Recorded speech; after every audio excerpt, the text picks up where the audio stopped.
ये हमारी पिन कौन सी थी, इनपुट वाली, इस पे हम चेक कर रहे हैं 5 वोल्ट मिल रहा है। बीच वाली ग्राउंड है तो इस पे 0 मिलेगा, और ये वाली आउटपुट है, इस पे भी हमें कितना मिल रहा है, 5 वोल्ट से थोड़ा सा कम, मतलब 5 वोल्ट ही मिल रहा है। तो ये इनपुट 5 वोल्ट, बीच वाली ग्राउंड और ये आउटपुट।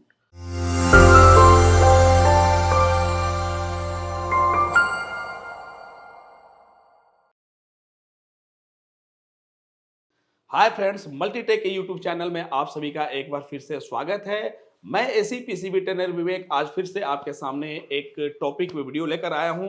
टॉपिक तो बहुत छोटा है लेकिन ऐसी प्रॉब्लम बहुत सारा देखने के लिए मिलता है। तो आज हम बात करने वाले हैं रिमोट और आईआर सेंसर के बारे में।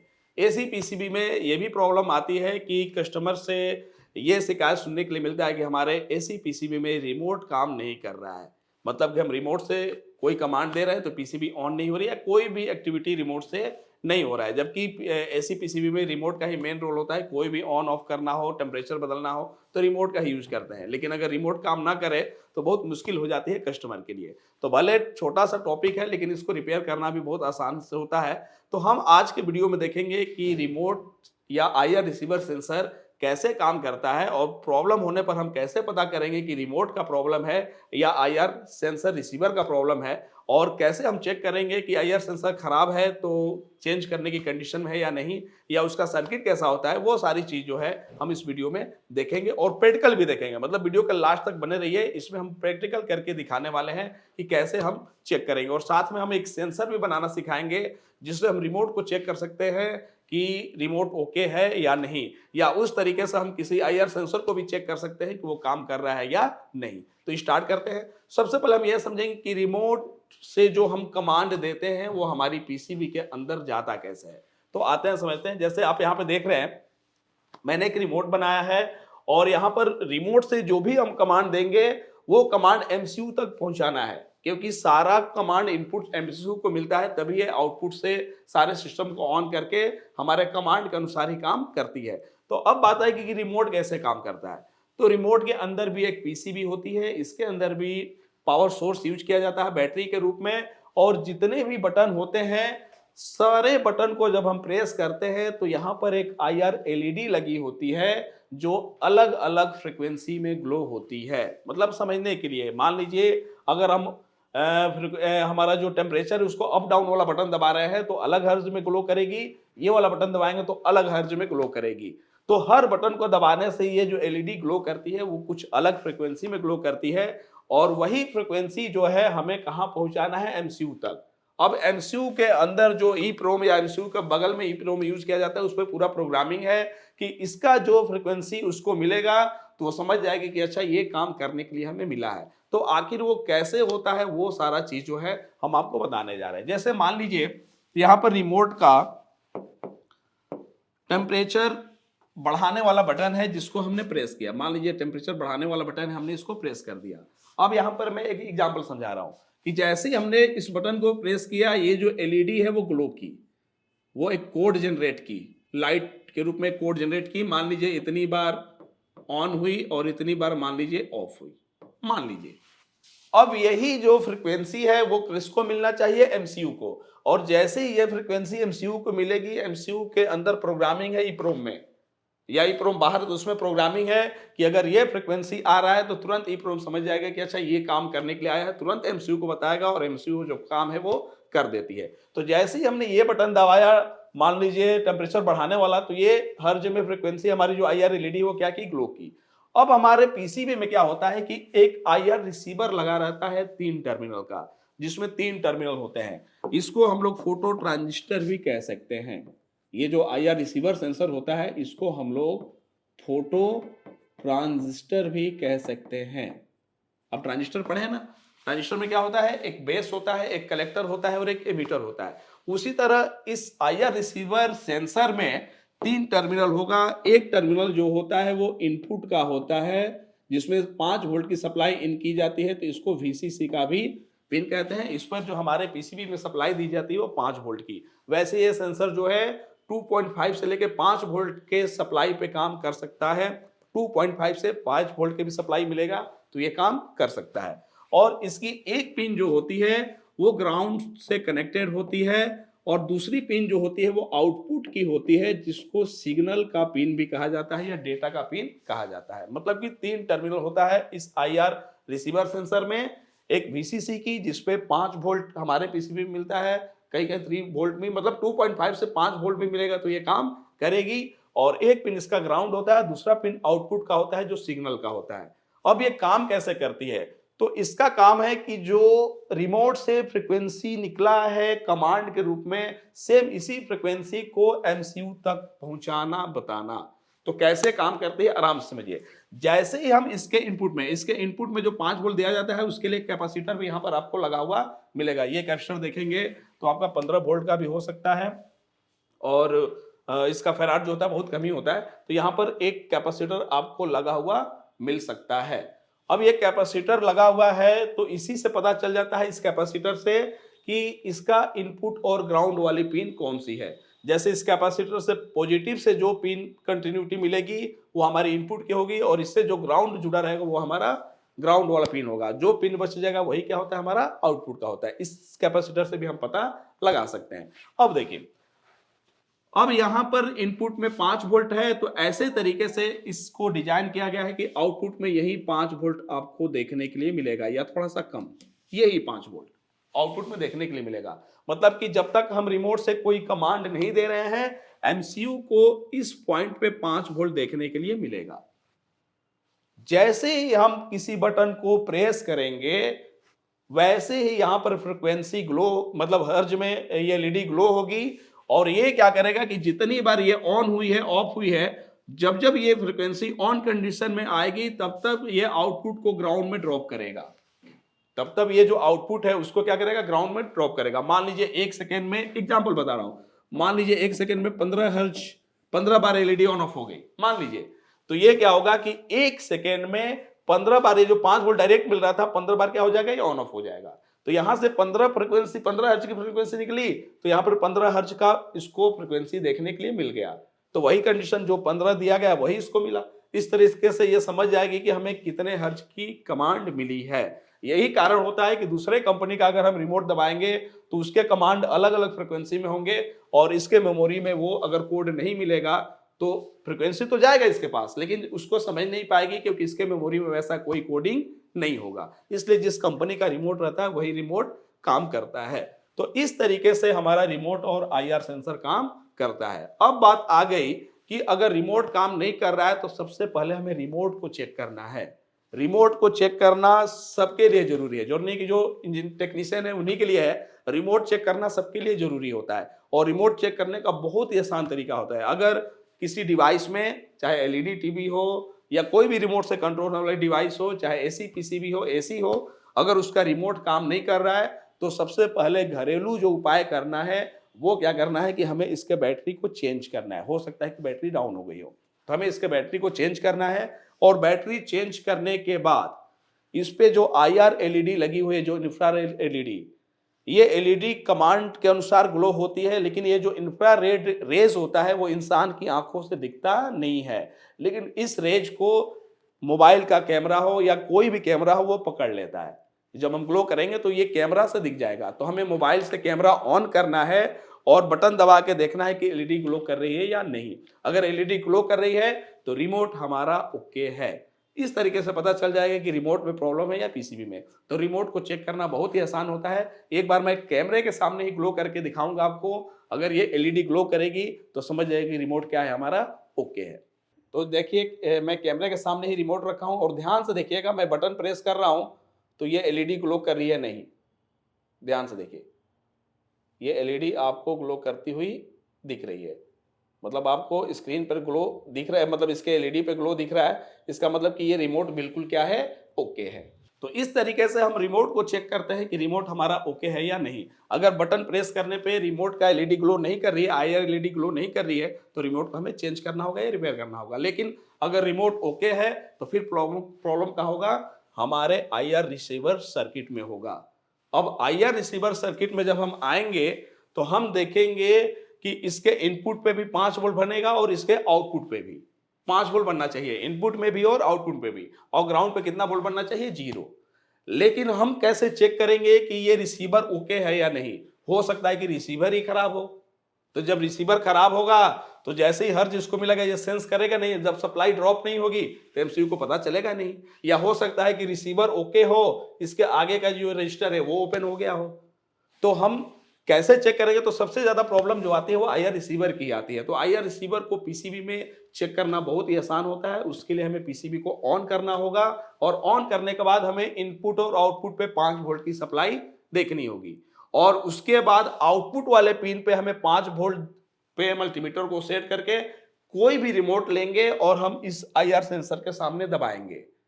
जैसे ही रिमोट का बटन दबाएंगे, अगर आउटपुट में फ्लक्चुएशन होता है, 5 वोल्ट फ्लक्चुएट करता है, तो ये मान के चलिए कि आपका आईआर रिसीवर बिल्कुल ओके है। चाहे कोई भी रिमोट हो, किसी भी रिमोट से हम चेक कर सकते हैं।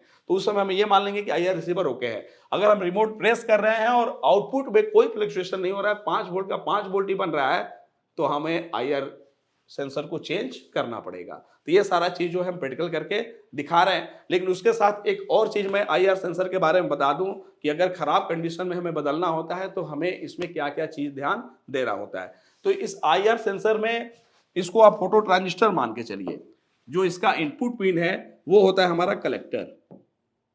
इनपुट पिन कलेक्टर, ग्राउंड वाली पिन को बेस मानिए और ये जो आउटपुट पिन है वो हमारी कौन सी पिन मान लीजिए, एमीटर। और कौन सा ट्रांजिस्टर मानना है? तो ट्रांजिस्टर मानना है आपको एनपीएन। जैसे एनपीएन ट्रांजिस्टर की टेस्टिंग है कि बेस पे हम रेड प्रोब रखेंगे।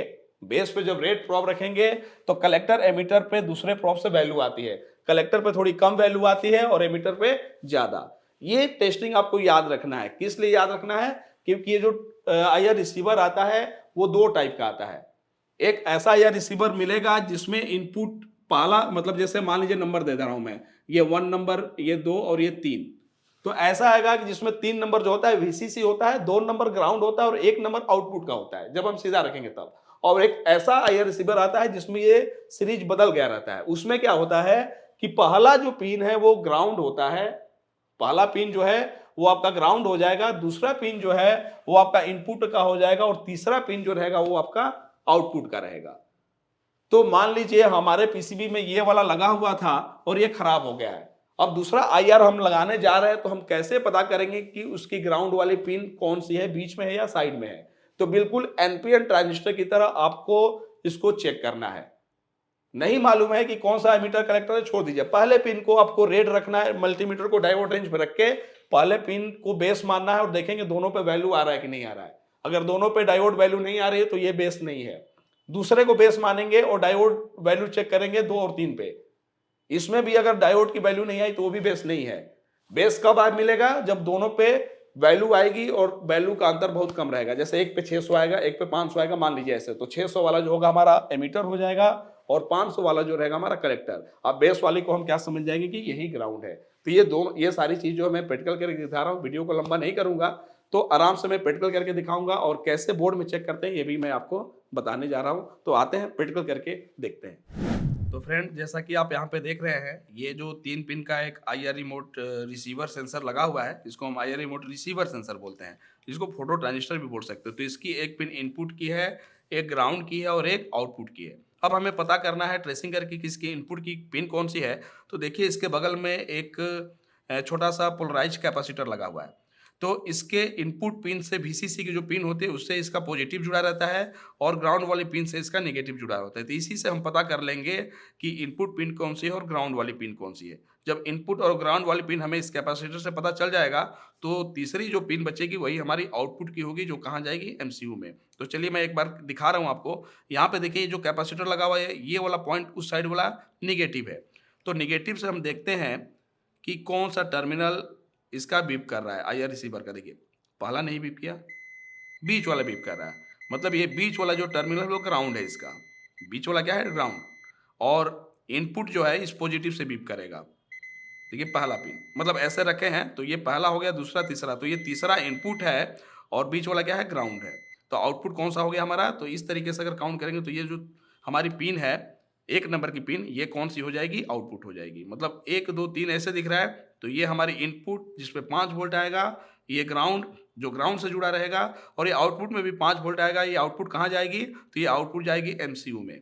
अब एमसीयू में रजिस्टर के थ्रू भी जाती है, तो एक बार ट्रेसिंग करके दिखा रहे हैं। देखिए यहाँ से जो आउटपुट पे रखा है, यहाँ पे एक रजिस्टर लगा हुआ है, यहाँ ध्यान से देखिए एक रजिस्टर लगा है, और रजिस्टर से इन होके अब इस साइड से आउट होगी, और एमसीयू के एक यहाँ पिन है, इस पे आ रही है। अब कंटिन्यू, मतलब ये आउटपुट कहाँ आ रहा है इसका, एमसीयू में। तो इस तरीके से हमें पता चल गया कि इनपुट ग्राउंड और आउटपुट पिन कौन सा है। तो अब इसके जगह पे मान लीजिए खराब होता है, तो हमें जो भी सेंसर लगाएंगे, सेंसर अलग अलग टाइप के मिल सकते हैं, कोई भी हम यहाँ लगा सकते हैं, लेकिन देखना होगा कि उसका ग्राउंड अगर साइड में है तो हमें उस पिन को मोड़ के बीच में करना होगा, क्योंकि यहाँ पर क्या है, ग्राउंड बीच में है। अब हम कैसे पहचानेंगे, मान लीजिए तो ट्रेसिंग से पहचान लिया, अब ये बोर्ड से बाहर रहता तो हम कैसे पहचानते कि इसमें इनपुट पिन कौन सी है, आउटपुट कौन सी है, और ग्राउंड वाली पिन कौन सी है। तो इसकी टेस्टिंग हमें एनपीएन ट्रांजिस्टर की तरह करना है, मल्टीमीटर को रखना है डायोड पे। ध्यान से देखिएगा, मल्टीमीटर को हम रखेंगे डायोड रेंज पे, और डायोड रेंज पे रखने के बाद एनपीएन ट्रांजिस्टर की तरह बेस मानेंगे। मान लीजिए कि पहला पिन इसका बेस है, तो बेस मानना है रेड प्रोब से। जैसे रेड प्रोब है, हमने पहले पिन पे रख लिया। अब पहले पे रख लिया तो दोनों पे वैल्यू देखेंगे, अगर दोनों पे डायोड वैल्यू आएगी तो पहला पिन ही बेस होगा, मतलब हमें एनपीएन ट्रांजिस्टर की तरह टेस्टिंग करनी हो। तो देखिए हमने दूसरे पिन पे रखा, वैल्यू बहुत ज़्यादा आ रही है 2000, डायोड की वैल्यू 700 से कम आती है, ये 2000, ये डायोड की वैल्यू नहीं है, मतलब कि पहला बेस हो ही नहीं सकता। अब हम दूसरे को बेस मानते हैं। जब दूसरे को बेस मानेंगे तो इस पिन पे ब्लैक से चेक करेंगे, 680 के करीब आ रहा है, मतलब ये डायोड की वैल्यू है। इस पे रख रहे हैं 562 के करीब आ रहा है, मतलब कि ये बीच वाला हमारा क्या हो गया, बेस। नहीं तो साइड वाले को बेस मान के देख लीजिए, इसमें भी 1100-1200 वैल्यू आ रहा है, मतलब ये भी बेस नहीं है। तो बेस हमारा कौन सा निकला, बीच वाला। और वैल्यू इस पे 3 नंबर पे कम आ रही है और 1 नंबर पे ज़्यादा आ रही है, तो बीच वाला बेस हो गया, और जिस पे कम आ रही है वो कलेक्टर हो गया, और ये एमीटर हो गया। तो बेस जो रहता है वो ग्राउंड, एमीटर जो कलेक्टर होगा वो हमारा इनपुट होगा, और जो एमीटर होगा जिसमें ज़्यादा वैल्यू आएगी वो हमारा एमीटर हो जाएगा, जो कि एमसीयू में आउटपुट हो जाएगा। तो इस तरीके से हम बेस, एमीटर, कलेक्टर भी पता लगा सकते हैं। एक बार मैं इसको ऑनबोर्ड चेक करके रिमोट से पता लगा चेक करके बताऊंगा कि कैसे चेक करेंगे कि आईआर सेंसर ओके है या नहीं। तो चलिए हम पीसीबी में सप्लाई देते हैं। जैसे कि देखिए पीसीबी में सप्लाई आ गई, ऑफ लिखा हुआ है। अब हमें कोई भी रिमोट लेना है, पहले हम वोल्टेज चेक करके दिखा रहे हैं कि किस पिन पे कितना बनना चाहिए। तो ग्राउंड हम ले लेते हैं, जैसे ग्राउंड हम कहीं भी एसी कैपेसिटर से ले रहे हैं ग्राउंड, यहाँ पे डीसी पे रखेंगे मल्टीमीटर को, और यहाँ से हमने ले लिया ग्राउंड। अब देखिए ये हमारी पिन कौन सी थी, इनपुट वाली, इस पर हम चेक कर रहे हैं 5 वोल्ट मिल रहा है। बीच वाली ग्राउंड है तो इस पर 0 मिलेगा, और ये वाली आउटपुट है, इस पर भी हमें कितना मिल रहा है, 5 वोल्ट से थोड़ा सा कम, मतलब 5 वोल्ट ही मिल रहा है। तो ये इनपुट 5 वोल्ट, बीच वाली ग्राउंड, और ये आउटपुट। अब हमें चेक करना है कि ये आईआर जो सेंसर वो काम कर रहा है कि नहीं कर रहा है। तो हमें आउटपुट पे मल्टीमीटर को सेट करके वोल्टेज कितना दिख रहा है, 4.9। कोई भी रिमोट ले लीजिएगा, कोई भी रिमोट लेके और इस बटन को दबाना है। अगर यहाँ पे फ्लक्चुएशन हुआ तो समझिए कि आईआर रिसीवर सेंसर बिल्कुल वर्क कर रहा है। तो देखिए हम ये टेम्परेचर वाला बटन दबा रहे हैं, देखिए फ्लक्चुएशन देखिए 3.1 तक पहुंच रहा है, ये देखिए। मतलब आउटपुट में रिमोट का बटन प्रेस करने से ये जो फ्लक्चुएशन आप देख रहे हैं मल्टीमीटर पे, ये बता रहा है कि इसका आईआर सेंसर जो है बिल्कुल ओके है। तो आप किसी भी रिमोट से चेक कर सकते हैं कि आईआर सेंसर ओके है या नहीं। तो इस तरीके से हम आईआर सेंसर को पीसीबी में चेक कर सकते हैं। अब मैं बात बताऊंगा आपको कि आईआर सेंसर को चेक करने का एक और तरीका होता है, या आप किसी भी यूनिवर्सल रिमोट का जो है टेस्टिंग पॉइंट बना सकते हैं, या टेस्टर बना सकते हैं कि रिमोट काम कर रहा है या नहीं कर रहा है। तो आपको एक ले लेना है आईआर सेंसर, अभी वो मैं बता रहा हूँ आपको। तो फ्रेंड्स मैं आपको आईआर सेंसर को चेक करने का एक और आसान तरीका बता रहा हूँ, या आप रिमोट टेस्टर बनाना चाहते हैं जिससे आप चेक कर सकें कि कोई रिमोट काम कर रहा है कि नहीं कर रहा है, तो आपको एक आईआर सेंसर ले लेना है, आईआर रिसीवर सेंसर ले लेना है, जिसमें इनपुट, ग्राउंड और आउटपुट की पिन आपको पता लगा लेना है, और एक आपको कोई भी एलईडी ले लेनी है। अब इस एलईडी को आपको कैसे जोड़ना है इस सेंसर के साथ, तो एलईडी के 2 टर्मिनल होते हैं, एक एनोड होता है, कैथोड होता है, मतलब एक प्लस होता है और एक माइनस। तो प्लस वाले टर्मिनल को आपको जोड़ देना है इनपुट वाले टर्मिनल में, आईआर सेंसर के इनपुट वाले में प्लस को जोड़ देना है, और आईआर सेंसर के आउटपुट वाले में इसके माइनस को जोड़ देना है। अब क्या करना है कि हमें 3 से लेके 4 वोल्ट की सप्लाई जो है किसी भी पावर सोर्स से, डीसी वोल्ट, 3 से लेके 4 वोल्ट की डीसी वोल्ट जो है हमें इनपुट में प्लस देना है, और उसका माइनस कहाँ देना है, ग्राउंड में। ऐसे दे देना है। उसके बाद हम कोई भी रिमोट दबाएँगे तो ये एलईडी जो है ग्लो करनी चाहिए। अगर एलईडी ग्लो कर रही है तो ये भी चेक हो जाएगा कि आईआर रिसीवर भी ओके है और हमारा रिमोट भी क्या है, ओके है। तो इस तरीके से हम रिमोट टेस्टर बना सकते हैं। तो ये मैं बनाया हूँ यहाँ पे, जैसे एलईडी है तो इसका जो पॉजिटिव है इसके इनपुट से जोड़ दिया हूँ और इसका जो नेगेटिव पॉइंट है एलईडी का इसके आउटपुट से, बीच वाला पॉइंट है जो ग्राउंड है। अब इसमें हम 4 वोल्ट की सप्लाई जो है डीसी मशीन से देंगे तो इस पे प्लस देना है और इस पे हमें माइनस देना है। उसके बाद हम जैसे ही रिमोट का बटन दबाएँगे ये एलईडी क्या करनी चाहिए, ग्लो करनी चाहिए। अगर ग्लो कर गई तो ये आपका रिमोट टेस्टर तैयार। कोई भी रिमोट हम इससे चेक कर सकते हैं या कोई भी आईआर सेंसर को इस तरीके से भी हम चेक कर सकते हैं कि काम कर रहा है कि नहीं कर रहा है। तो चलिए इसको तुरंत मैं आपको बता रहा हूँ कि कैसे काम करेगा। तो हमें यहाँ पर पॉजिटिव सप्लाई देनी है और यहाँ पे नेगेटिव। तो उसके लिए मैं यूज़ कर रहा हूँ डीसी मशीन और 3 वोल्ट पे सेट करके यहाँ पे हम सप्लाई चेक करके दे के दिखा रहे हैं आपको। तो जैसा कि आप देख रहे हैं यहाँ पर हमने 3 वोल्ट में सेट कर दिया है डीसी मशीन को। तो इस प्रोब में हमें यहाँ पर पॉजिटिव 3 वोल्ट आएगा और यहाँ पर नेगेटिव आएगा और इसी को हमें इस सेंसर में देना है। तो चलिए दे के देखते हैं। तो ये 3 वोल्ट की जो पॉजिटिव है हमें इसके इनपुट वाले पिन पे देना है, आईआर सेंसर के इनपुट वाले पिन पे देना है और जो ग्राउंड है वो हमें बीच वाले में देना है। ग्राउंड को कहाँ देना है, बीच में। इस तरीके से हमने दे दिया इसको। अब क्या करना है, हमें रिमोट को प्रेस करके देखना है कि ये एलईडी ग्लो कर रही है या नहीं। ये देखिए, जैसे आप देख रहे हैं, जैसे हम रिमोट का बटन दबा रहे हैं एलईडी क्या कर रही है, ग्लो कर रही है। तो इस तरीके से आप रिमोट टेस्टर भी बना सकते हैं या किसी आईआर सेंसर को बाहर चेक करना हो तो इस तरीके से भी हम क्या कर सकते हैं, बाहर चेक कर सकते हैं। इस तरीके से देखिए। तो फ्रेंड्स, आज की वीडियो में हमने आईआर सेंसर और रिमोट के बारे में समझा कि कैसे काम करता है, कैसे इसकी हम टेस्टिंग करते हैं। तो मिलते हैं अगले वीडियो में नए टॉपिक के साथ। तब तक के लिए धन्यवाद।